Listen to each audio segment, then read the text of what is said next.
성도님들, 기독교는 계시의 종교입니다. 실제 종교학에서도 기독교의 특징 중에 하나를 계시의 종교다라고 합니다. 그러니까 하나님께서 알려주신 것에 한해서만 우리가 알 수 있고, 또 하나님께서 드러내신 것에 한해서만 우리가 하나님의 존재를 깨달을 수 있는 겁니다. 그렇다면 여기서 우리는 두 가지 의문을 가질 수 있죠. 하나는 하나님께서 과연 100% 자신을 우리 인간들에게 드러내셨느냐 하는 질문이 하나 있고요. 또 하나는 하나님께서 보여주신다 할지라도 그걸 우리 인간이 다 볼 수 있느냐 하는 질문이 하나 생깁니다. 이 두 가지에 대해서 사실 우리는 자신 있게 답을 할 수가 없습니다. 왜냐하면 하나님의 깊으심을 우리가 다 알 수 없을 뿐더러 설령 다 보여주셨다 할지라도 우둔하고 미약한 우리가 다 이해할 수가 없기 때문입니다.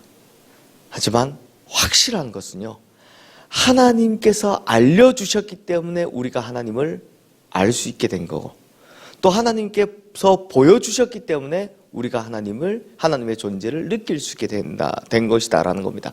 이것을 우리가 계시라고 하는 겁니다. 계시는 이상하게 이게 아닙니다. 자, 성도님들, 오늘 본문인 시편 19편에서는요, 다윗이 하나님을 깨닫는 방법, 즉 계시, 즉 하나님을 깨달아가는 다윗만의 방법을 노래하고 있습니다. 그런데 이것이 다윗이 하나님과의 관계 속에서 개인적으로 깨달은 바이지만 후대 신학자들도 다 다윗에게 동의하는 바입니다. 즉 하나님을 깨닫기 위해서 정말 중요한 것이 오늘 본문에 나온다라는 겁니다. 자, 성도님들, 그럼 이제 알아봐야 되겠죠? 다윗은 하나님께서 자신을 계시하는데 두 가지 방법이 있더라라고 이야기합니다. 먼저 1절 말씀 함께 읽겠습니다. 하늘이 하나님의 영광을 선포하고 궁창이 그의 손으로 하신 일을 나타낸도다. 자, 하나님을 누가 알린다고 합니까? 하늘이, 그리고 궁창이. 즉 다윗은 자연을 통해서 하나님의 존재를 깨달았다라고 하는 겁니다. 자연을 통해서. 근데 이건 사도 바울도요, 로마서 1장 20절 말씀에서 이렇게 이야기합니다. 창세로부터 그의 보이지 아니하는 것들, 곧 그의 영원하신 능력과 신성이 그가 만드신 만물에 분명히 보여 알려졌나니 그러므로 그들이 핑계하지 못할지니라. 자, 하나님의 영원하신 능력과 신성이 어디에 나오더라? 피조물을 통해서, 자연 만물을 통해서도 충분히 볼 수 있다는 겁니다. 또 심지어 예수님께서도 설교하실 때 자연 만물에 빗대어서 하나님의 섭리를 깨달으라라고 말씀하신 적이 있습니다. 대표적으로 마태복음 6장 26절 말씀에 보면 공중의 새를 보라. 심지도 않고 거두지도 않고 창고에 모아들이지도 아니하되 너희 하늘 아버지께서 기르시나니 너희는 이것들보다 귀하지 아니하냐. 또 들의 백합화를 보라.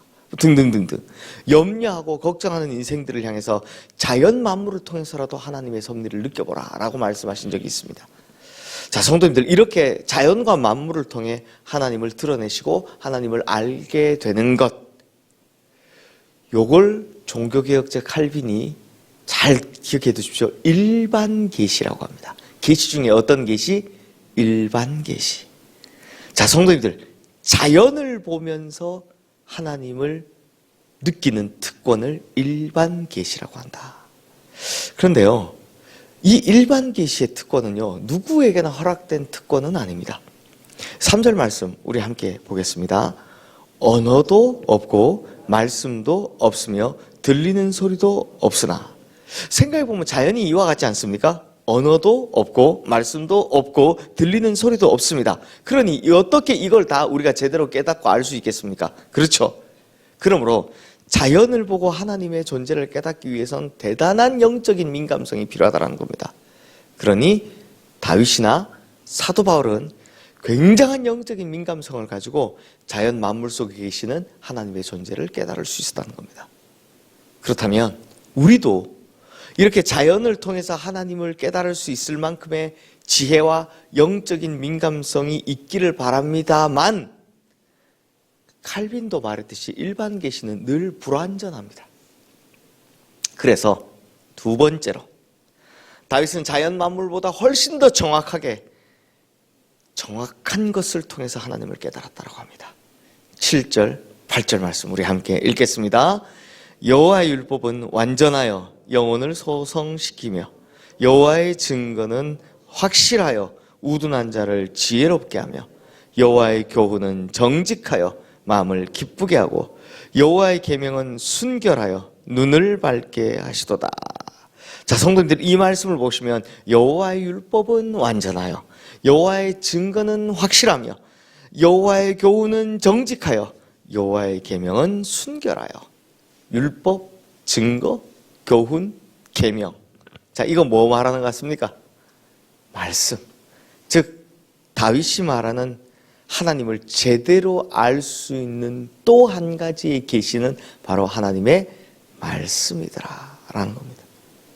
근데 성도님들, 말씀은요 누구에게나 주어진 것 같지만 사실은 누구에게나 주어진 것이 아닙니다. 생각해 보시면 아시겠지만 그리스도의 공동체 안에 들어온 사람들만이 특별하게 받을 수 있는 게 말씀입니다. 그렇죠. 지금 이 설교를 누구만 들을 수 있습니까? 그리스도의 공동체 안에 들어온 사람만이 들을 수 있습니다. 이 하나님의 말씀도 마찬가지입니다. 너무 흔한 책이지만, 세상에서 가장 많이 팔린 책이지만 실제로 이 말씀을 들을 수 있는 건 그리스도의 공동체 안에 있는 사람들입니다. 그러므로 말씀으로서의 계시를 칼빈이 뭐라고 하느냐? 특별 계시라고 합니다. 꼭 기억해 두십시오. 특별 계시. 자, 성도님들, 하나님은 말씀 그 자체이십니다. 그래서 우리는 하나님의 말씀을 통해 가장 정확한 하나님을 만날 수 있는 겁니다. 또한 하나님은요 참 좋으신 분인데 어떻게 좋으시냐? 그 말씀하시는 바를 반드시 지키시는 분이십니다. 하나님께서 주시겠다라고 약속하시면 어떻게 합니까? 수천 년, 수천 대를 지나서라도 반드시 주십니다. 하나님께서 악인을 심판하시겠다라고 하면 죽음 이후에라도 반드시 심판하시고요. 하나님께서 구원하시겠다라고 하면 자기 아들을 죽여서라도 반드시 구원하시는 분이십니다. 그러므로 우리는 말씀을 통해 가장 정확한 하나님의 계획과 섭리와 역사를 이해할 수 있는 겁니다. 그러므로 성도님들, 하나님의 말씀을 통해서 가장 정확한 하나님을 만나게 되시기를 주님의 이름으로 축원합니다.